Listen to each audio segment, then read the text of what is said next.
कि इस बार मध्य प्रदेश में ये तय है कि परिवर्तन की लहर चल रही है और इस बार मध्य प्रदेश में कांग्रेस की सरकार बनने जा रही है। ये तय, इसमें कोई शंका नहीं है।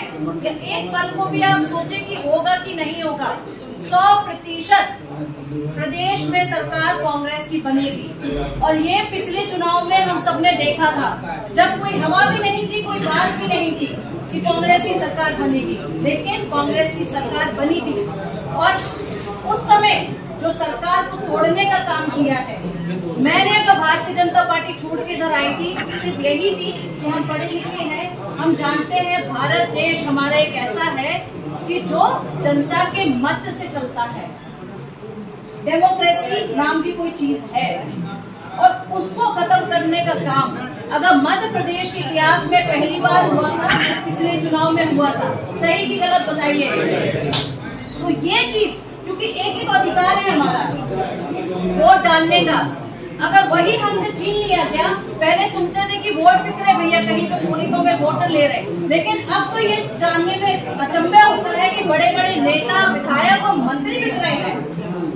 जब उनका कोई मान सम्मान नहीं है, आपके मत को, आपके वोट को वो अगर बेच सकते हैं तो क्या उन पर भरोसा करना चाहिए? तो आप सबसे मेरा आग्रह है, क्योंकि हम कहते हैं ना, किसी भी पार्टी की ताकत केवल कौन होता है? कार्यकर्ता। अगर मैं भी चुनाव लड़ी हूँ या जीती हूँ, केवल कार्यकर्ताओं के दम पे जीती हूँ चुनाव। अकेले कोई कुछ नहीं कर सकता, ना नीरज भी अकेले कुछ कर पाएंगे। आज अगर पार्टी ने उन पर भरोसा जताया है तो कांग्रेस पार्टी के समस्त कार्यकर्ताओं से मेरा ये आग्रह है कि जो गलती पिछली बार हमसे बाई इलेक्शन में हुई है, वो गलती नहीं कहूंगी मैं एक तरह से, सभी लोग 2 मिनट सुनेंगे, वो गलती नहीं कहूंगी, क्योंकि बाई इलेक्शन में एकमात्र इलेक्शन हमारा सुर्खी विधानसभा क्षेत्र में हुआ और उसमें फर्जी वोटें भी बहुत डली थी। कम से कम मिनिमम वोट 20,000 को हमने कलेक्टर को शिकायत लिख के दी थी कि 20,000 नाम फर्जी जुड़े हुए हैं। दूसरा, हर पोलिंग में कम से कम 30 से 40 वोट फर्जी वैसे भी गिरी। तो ये जो हुआ था, ये प्रशासन वर्सेस कैंडिडेट चुनाव हुआ था, लेकिन अब ऐसा नहीं है। अब कैंडिडेट वर्सेस कैंडिडेट है और जो अत्याचार कांग्रेस पार्टी के कार्यकर्ताओं के साथ हुआ है, जो अन्याय हुआ है, उसका बदला लेने का समय अब आया है। आप यकीन नहीं मानोगे, कई बार ऐसी स्थिति आई, क्योंकि सामने वाले की नीति तो हमेशा ऐसी रही है कि दूसरों का नुकसान करना है, बुरा करना। लेकिन मेरे पिताजी ने, मैंने भी राजनीति की है 5 साल, आप बताओ कांग्रेस में रहा, मैं बीजेपी की विधायक रही हूँ उस समय। आपको कभी भी एहसास हुआ कि बीजेपी से विधायक बना और हमारा नुकसान किया हो? मेरे पास आप भी काम लेके आए हो हमेशा, तो मुझसे किसी ने कहा भी कि दीदी जी दूसरी पार्टी के अंदर काम नहीं करना। हमने कहा भैया वोट तो हमें सुर्खी की जनता ने दिया है, अब सब मेरा परिवार है और मेरा काम करना सबके लिए मेरा धर्म है, सही की गलत। इस मंशा से मैंने हमेशा काम किया, लेकिन सामने वाले मंशा जो है हमेशा दूसरों का नुकसान और अत्याचार करना। तो इस मंशा से जिसने काम किया है, कई बार ऐसी स्थिति बनी कि मैं आपके घर गई, हमारे नेता पटेल भी हैं, ये भी हैं, तो सामने वाले को लगा कि ये क्यों गए उनके परिवार में, तो उनका कैसे नुकसान ना किया जाए।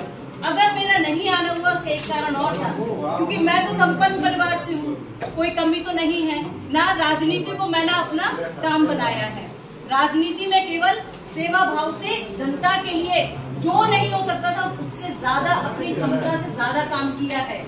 सिंचाई के ज्यादा से ज्यादा 11 बार पूरे मध्य प्रदेश में देखेंगे तो आज से ज्यादा, सबसे ज्यादा सिंचाई में काम है, तो हमने काम किया। लेकिन अगर गलती से भी हमारे कारण किसी का अगर नुकसान हो जाए तो वो मुझे डर देता था कि कहीं मैं चली गई और सामने वाले की भावना क्या है कि उसको नुकसान पहुंचा दे, तो मैं आपके यहाँ नहीं आई, तो उसको अन्यथा मत लीजिएगा, क्योंकि हमने सपने में भी आपका गलत करने का सोचा नहीं जब मैं पावर में भी रही हूँ।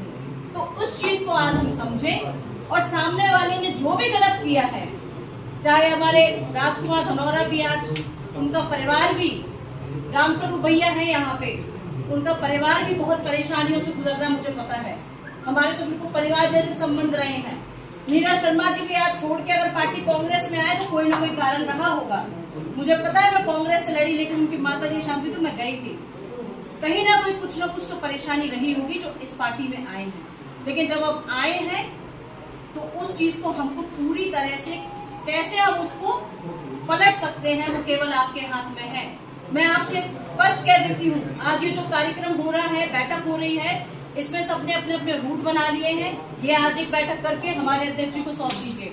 दूसरी बात जो सबसे महत्वपूर्ण है कि हर पोलिंग की जिम्मेदारी कौन कौन लेगा, वो अपना नाम स्पष्ट कर दे। पोलिंग नंबर 1 से लेके कौन जिम्मेदारी लेगा, जो हिलेगा नहीं। क्योंकि हमारे बाय इलेक्शन में पोलिंग लिस्ट, हम नए आए पार्टी में, पोलिंग लिस्ट का क्या हुआ क्या नहीं हुआ, कई लोग है ही नहीं उसमें, गलत लिस्ट बनी हुई थी। ये चीज अब नहीं मिलनी चाहिए। तो इसमें हर पोलिंग नंबर 1 पे एक हमारा हिडन आदमी होना चाहिए जो पूरी जिम्मेदारी उस पोलिंग की लेगा, तब तो हम चुनाव 100% जीतेंगे। और रही दूसरी बात, अगर जुड़ के चल रहे हैं तो सच्चे मन से। हम तो अगर पार्टी के साथ हैं, अगर नीरज भी एक साथ खड़े हैं, तो सीधा सीधा साफ साफ बात करते, कोई झूठा नहीं कि सामने मुंह में राम और बगल में छुरी, ये नहीं। जिसको भी काम करना है पार्टी का खुल के काम करें और ऐसा नहीं कि दिन में इधर रात में खिलाफ नहीं। मैं स्पष्ट बात बोल रही हूँ,